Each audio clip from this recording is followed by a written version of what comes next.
Será mesmo que os cristãos têm uma visão de história linear? Olá pessoal, meu nome é Bruno Sangue e como eu disse a vocês semanalmente, eu estarei trazendo aqui no YouTube um vídeo da série Apresentando Pensadores. Hoje nós vamos conhecer um pouco de um teólogo e filósofo cristão chamado São Boaventura, ali do século XIII, um filósofo italiano. Eu já peço a você que deixe seu like no vídeo, se inscreva no canal caso você ainda não seja inscrito e ative o sininho a fim de receber novas notificações.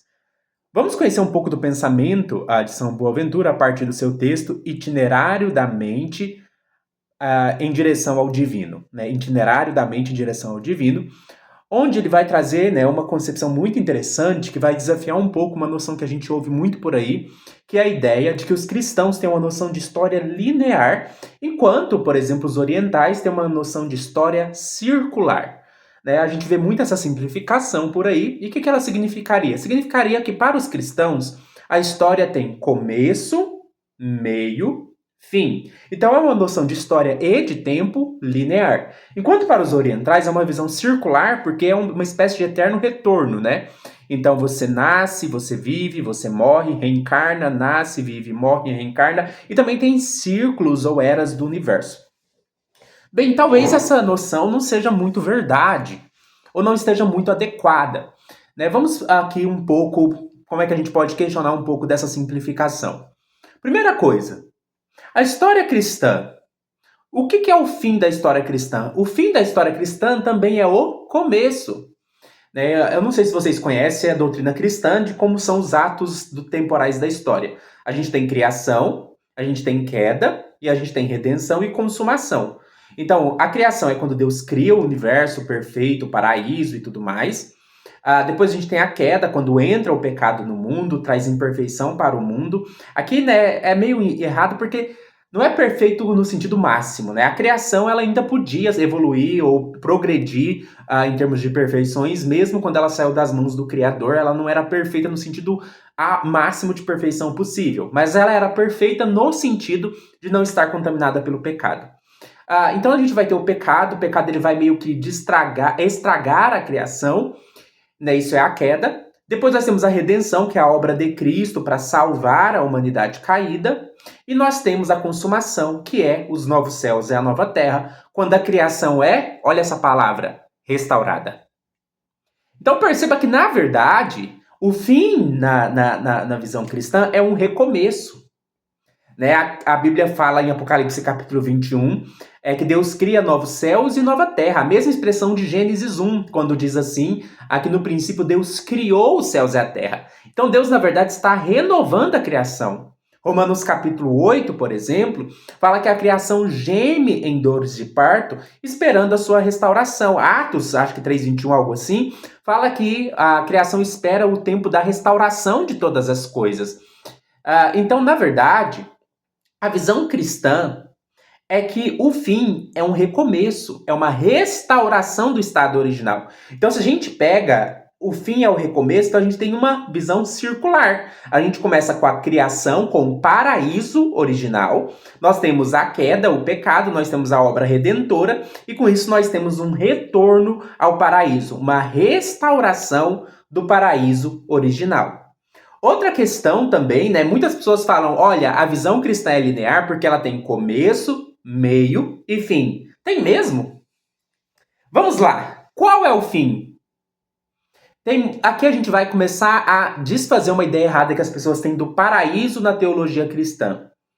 Para muitas pessoas, o paraíso na teologia cristã é o fim. É quando a gente alcançou o máximo de perfeição. Não, não tem nada a ver.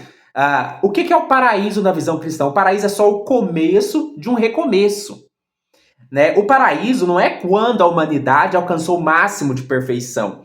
Né? Para a visão cristã, no paraíso não haverá pecado, mas ainda no paraíso é possível haver evolução ou progresso.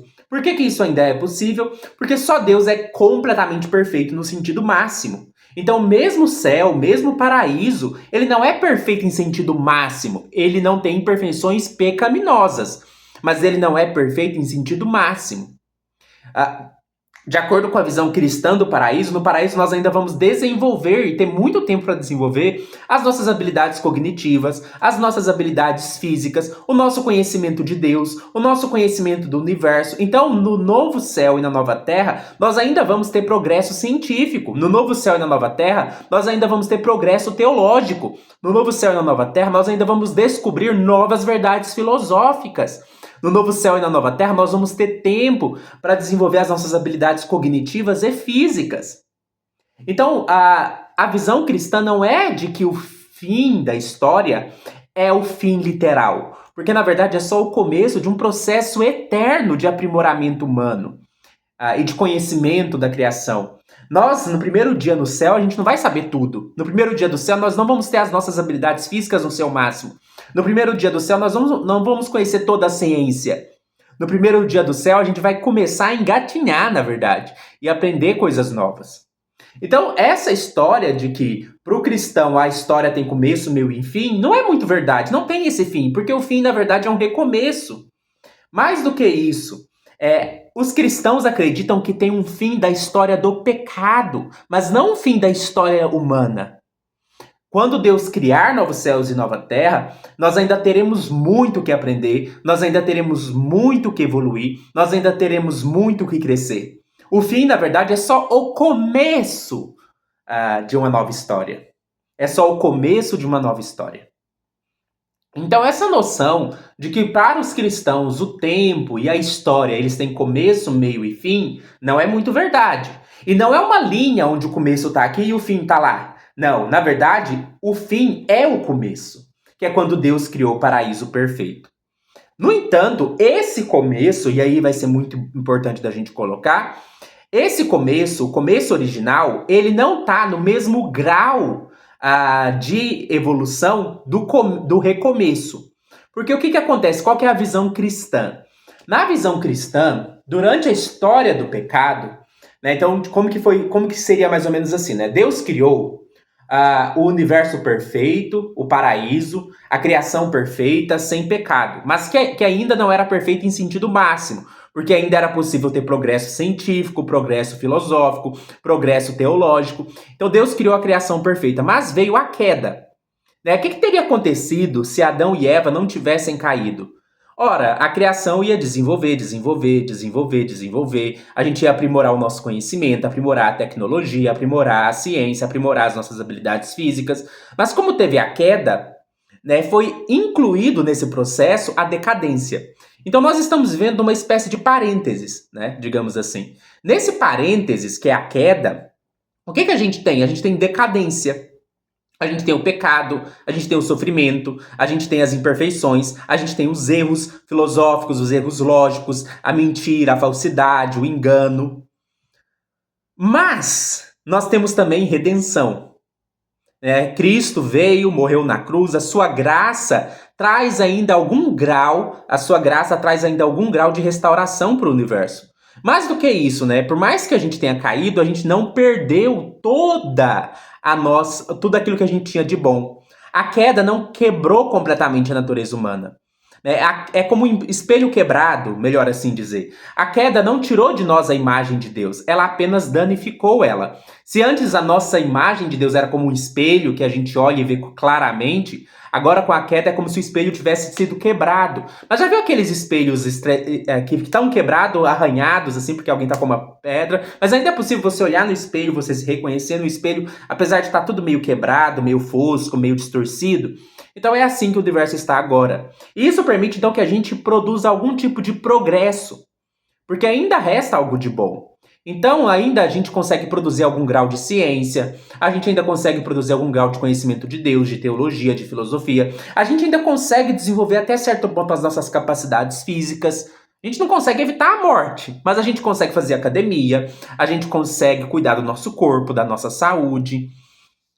Então, esse progresso que foi alcançado no mundo caído, ele vai ser redimido para um novo recomeço. Então ele não vai ser perdido, ele vai ser subsumido, né? Ou seja, ele vai ser superado, ele vai ser colocado, ele vai ser incorporado na nova criação.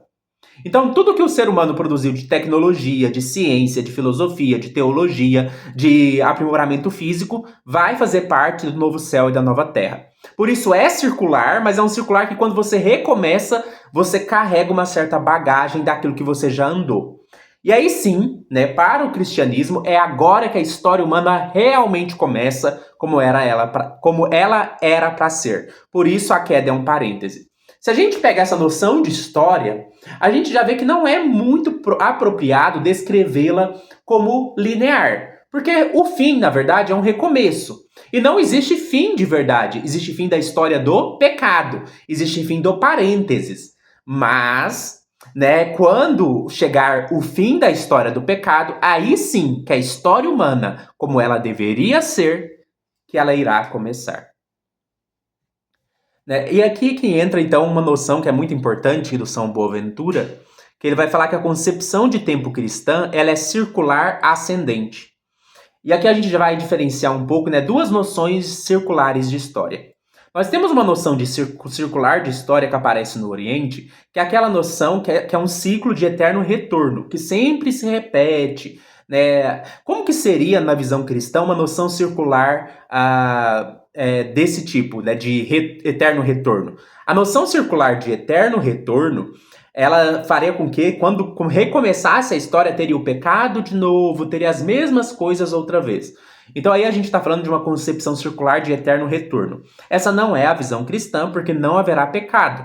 Mas qual que é a visão, então, cristã de tempo e de história? É o que nós vamos chamar de circular ascendente. Ou seja, a história vai dar um ciclo, uma volta, e quando ela termina a volta, a gente vai ter subido um degrau superior. A gente vai ter tido um upgrade, vamos assim dizer. E quando esse upgrade for alcançado, aí sim a gente pode até ter uma história que não seja circular, que seja mais linear, algo nesse sentido, mas ainda mas sem fim. Por que não tem fim na história cristã? Porque a gente nunca vai alcançar a perfeição máxima. A gente sempre vai ter mais o que aprender, mais o que aprimorar, mais o que crescer, mais o que desenvolver. Inclusive mais laços, mais vínculos, mais conhecimento de Deus, mais relação com Deus.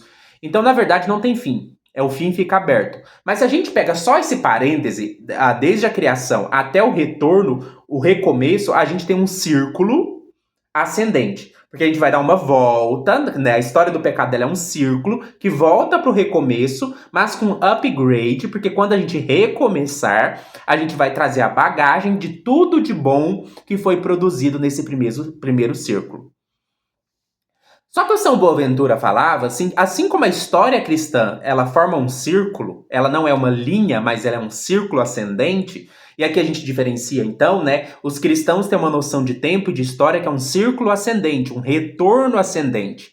Enquanto os orientais têm uma concepção de história que é um círculo de eterno retorno. Então, no cristianismo nós temos retorno ascendente, no Oriente nós temos eterno retorno.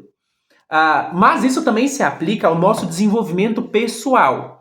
É aí que o São Boaventura vai trazer a ideia de êxitos reditos. O que ele vai dizer, né? Nós saímos de Deus, êxitos, e nós voltamos para Deus, reditos.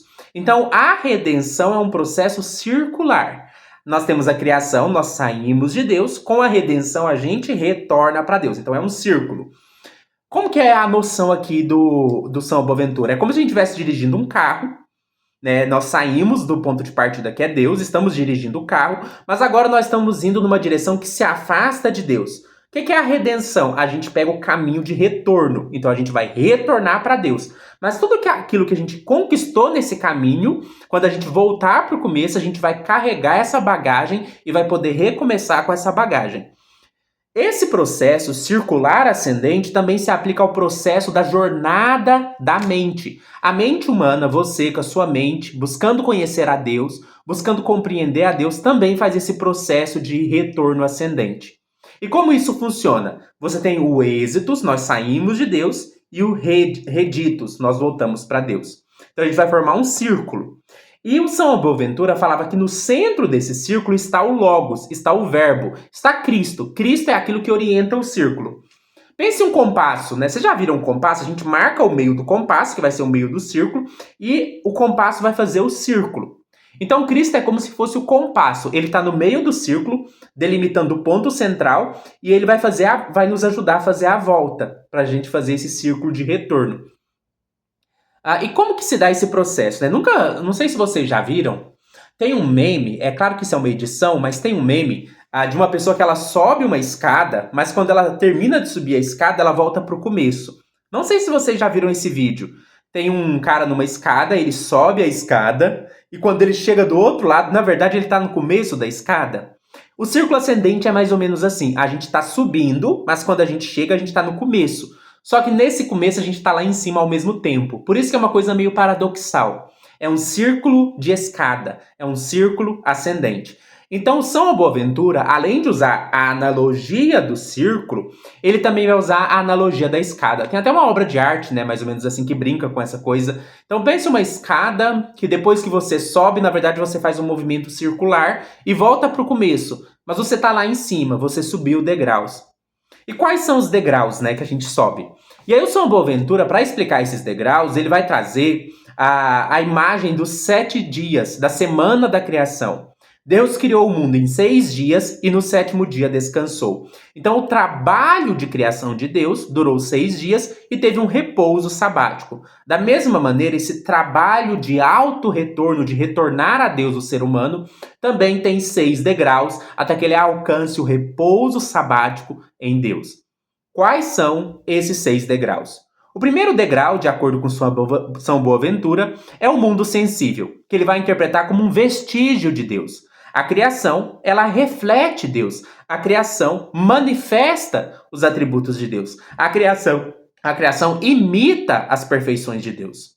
As criaturas são sombras, ecos, pinturas do Criador. Na criação nós encontramos peso, número e medida, que refletem o poder, a sabedoria e a bondade de Deus. Então o primeiro degrau é olhar para a criação e ver o poder de Deus, os atributos de Deus manifestos na criação, como diz, por exemplo, Romanos capítulo 1, verso 20, que a criação manifesta o poder de Deus. Então nós encontramos na criação as marcas de Deus, os vestígios de Deus. O segundo degrau, ele vai exigir um pouco mais, que é uma construção racional e científica da criação. Significa, por exemplo, a gente fazer uma teologia da natureza. Significa, por exemplo, a gente fazer ciência. E fazendo ciência, conhecendo a criação, conhecendo a natureza, nós conhecemos mais de Deus. Então, o segundo degrau é a leitura racional e científica da criação. Depois de andar, subir esses 2 degraus, o terceiro degrau é o degrau do mundo interior. É quando, ao invés de olhar para fora, nós olhamos para dentro. E nós encontramos na nossa mente uma estrutura trinitária, que é uma imagem de Deus. A memória, o intelecto e a vontade. A memória retém o que é eterno e representa Deus o Pai. O intelecto é de onde procede o nosso verbo interior, a palavra, o logos, o conceito mental. E se relaciona ou representa Cristo, o Logos eterno. A vontade, por sua vez, representa o desejo, o amor, o amar a si mesmo, o desejar a si mesmo. O amor que une. E aí nós temos, então, na vontade, um símbolo do Espírito Santo, que é aquele que ama, é Deus amando a si mesmo. Então, ao olhar para dentro da nossa própria mente, nós encontramos uma estrutura trinitária que reflete a Santíssima Trindade. A memória, o intelecto, a vontade. Deus Pai, Deus Filho e Deus Espírito Santo. O terceiro degrau, por sua vez, consiste em olhar para a nossa própria razão e encontrar conhecimentos e verdades necessárias e universais fundamentadas na nossa razão. Nós encontramos a lógica, nós encontramos a matemática e nós encontramos o que nós chamamos de razões eternas, que explica a essência das coisas. Ao perceber essa estrutura universal e necessária da nossa razão, nós vemos a inteligibilidade divina refletida em nós mesmos. O quarto degrau, por sua vez, consiste em perceber a imagem de Deus em nós. Eu disse para vocês que, dado a queda, a imagem de Deus é como um espelho quebrado. Mas é um espelho que ainda você consegue enxergar alguma coisa. Mas, quando a gente olha para esse espelho quebrado, se você é um cristão convertido, você também percebe a graça de Deus consertando o espelho, restaurando o espelho. Então há um processo de restauração em ação. Nós temos uma imagem sendo reformada, transformada, consertada. E quando nós percebemos isso, nós percebemos como a fé, o amor e a esperança estão consertando esse espelho. Isso são as virtudes teologais. Nós encontramos então a ação de Cristo em restaurar a imagem de Deus danificada em nós. Depois nós temos então o quinto degrau. O quinto degrau consiste agora, já que nós vimos a imagem de Deus sendo consertada em nós, em contemplar o próprio Deus como ser transcendente, que é uno, belo, perfeito, bom, verdadeiro. Nós contemplamos Deus enquanto ser, junto com os transcendentais. Os transcendentais, na filosofia medieval, é aquilo que atravessa todos os entes. Tudo que é, na medida em que é belo, bom e uno. E é nesse momento, então, que nós percebemos Deus como sendo a beleza em si, a unidade em si e a bondade em si. O sexto degrau, por sua vez, consiste em compreender Deus como bem difuso, bem compartilhado, como trindade, que compartilha o bem. Deus é bom, e sendo bom, ele compartilha esse bem entre a trindade divina. Esse bem que se difunde, esse bem que é bem compartilhado, porque Deus é amor, e o amor nunca é solitário. O amor sempre é compartilhado. E o sétimo degrau, o que não é bem um degrau, é quando você termina de subir a escada, é o repouso sabático, é o descanso em Deus. E São Boaventura, ele era voluntarista, ele defendia que o amor tem primazia sobre o intelecto. Segundo ele, no estágio final, todas as operações intelectuais devem cessar para que o afeto seja totalmente transformado em Deus. É o momento em que nós penetramos Deus, onde o conceito intelectual não alcança. É quando a alma abraça o Logos encarnado com êxtase e amor. Ou seja, a gente vai além da compreensão intelectual e a gente é abraçado no amor da Trindade.